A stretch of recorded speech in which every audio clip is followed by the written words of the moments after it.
Nigel, when we were both elected at the general election in July 2024, the five of us all knew that we had achieved something truly remarkable through starting the process of breaking the two-party system that has strangled and suffocated Britain for so very long. It was a special moment, and it was an honour to walk into that building as part of our group of 5 MPs. I treasured that then, and despite everything, I still treasure it today. However, now in 2026, we're in a very different place. The landscape has changed dramatically. Our differences over the last 18 months are well documented. I do not agree with how you remove me from reform, but let's not recycle those same arguments again and again. I want to move past that. The country we both love is changing beyond recognition. Millions of people feel like strangers in their own communities. They work hard, pay their taxes, obey the law, and yet they see no fair reward for any of that. They see a patriotic right hopelessly divided. They see hard work punished and indolence rewarded. That is why today I'm reaching out to put personalities and our past disagreements aside for the good of the country we all so want to succeed. To ask one simple question: how can we restore Britain? If we agree on 5 fundamental principles, then I believe we can, should, and must find a way of working together in some form to make it a reality. Reform has taken a path that has moved its core offering away from what I believe is necessary to restore our country. On many issues, we agree. On others, we do not. But I'm hopeful that a common way forward can be found and forged. But any agreement or cooperation must be based on the following values, policies, and vision. First, restoring our borders. Ending mass immigration is not enough. The hour is just too late for that. It must be reversed. As you know, Restore Britain has taken the unprecedented step of publishing the most comprehensive deportation policy ever produced in British politics. That plan must be implemented in full and to the letter. Every illegal migrant must be deported, and yes, that must include women and children. Our plan has outlined exactly how that can be achieved within one Parliament. You previously stated that mass deportations are a political impossibility. Not only must mass deportations become a political possibility, mass deportations must become a political inevitability. They must all go. Legal immigration has caused even more damage. Restore Britain's policy is simple but sound. If a foreign national is living in Britain, yet unable to speak English, refuses to work, lives in social housing, hates our way of life, or even wants to do us harm, they have abused our generosity, are incompatible with our high trust society, and they should be made to return to their own countries. There will be those in reform who do not agree with the robust nature of such measures, but I believe it is entirely necessary. Millions must go. Second, restoring our demographic security.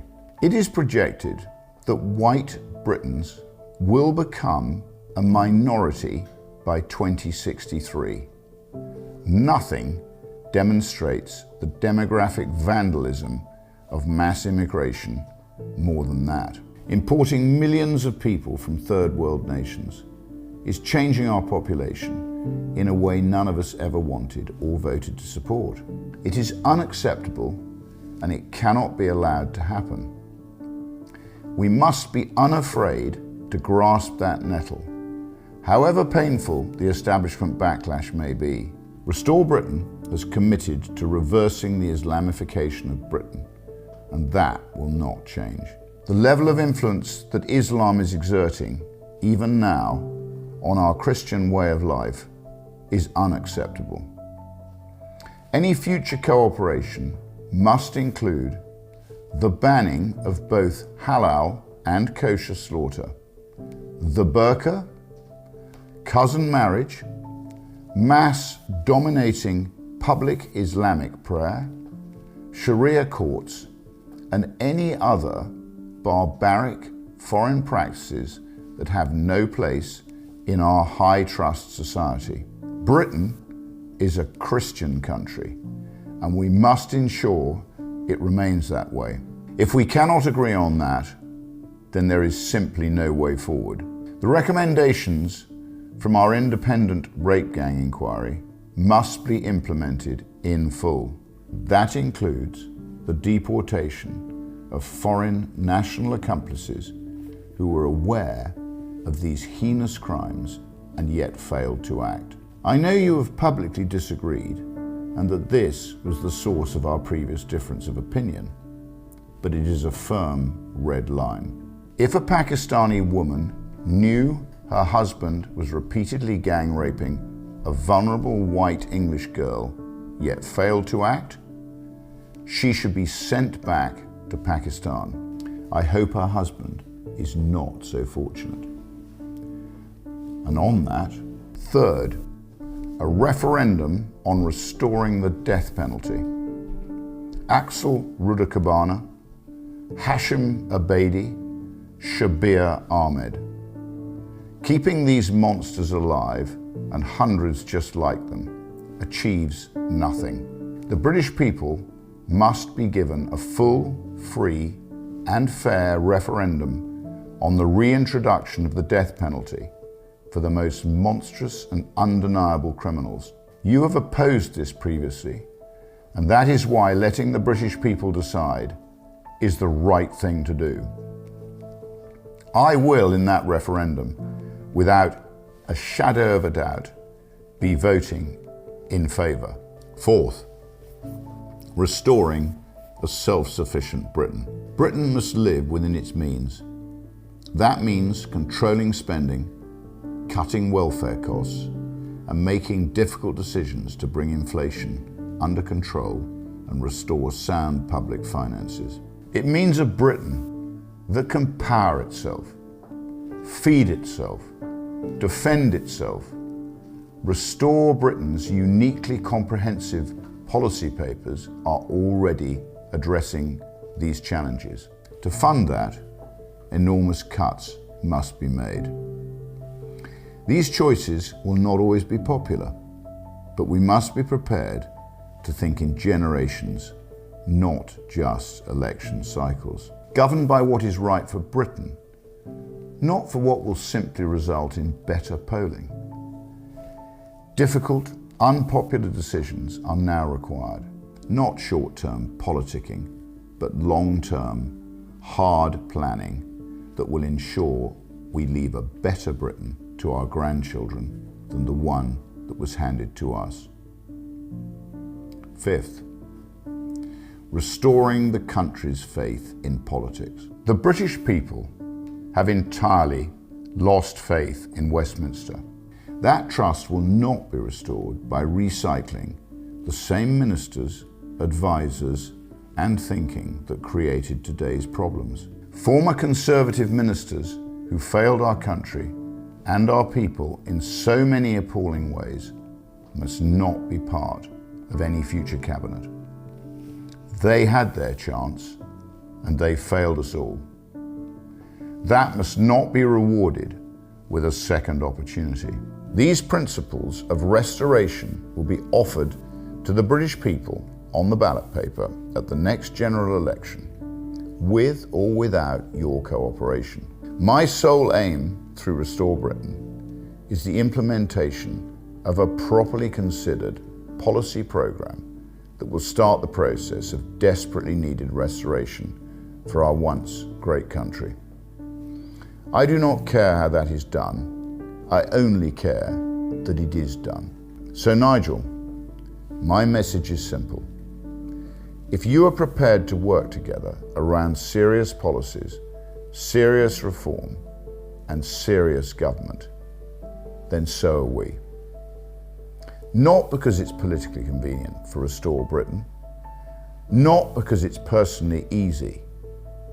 After the events of the last 18 months, I would certainly rather not be making this offer. But millions and millions of British people deserve a patriotic government that puts our national interest before any personal differences that you and I may have. If you disagree, that is your choice. Restore Britain will be ready for what comes regardless. I truly believe there could be sufficient common ground for our two movements to cooperate collectively, destroy the looming left-wing alliance that will finish off what hope remains for this country.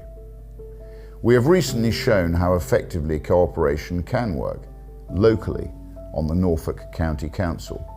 So why not at national level? In my view, failing to even try because of our own personal difficulties is simply not an option. The British people deserve nothing less than our best and sincere efforts to make it happen. Now is the time to put our differences aside and cooperate for the good of the country that we all love.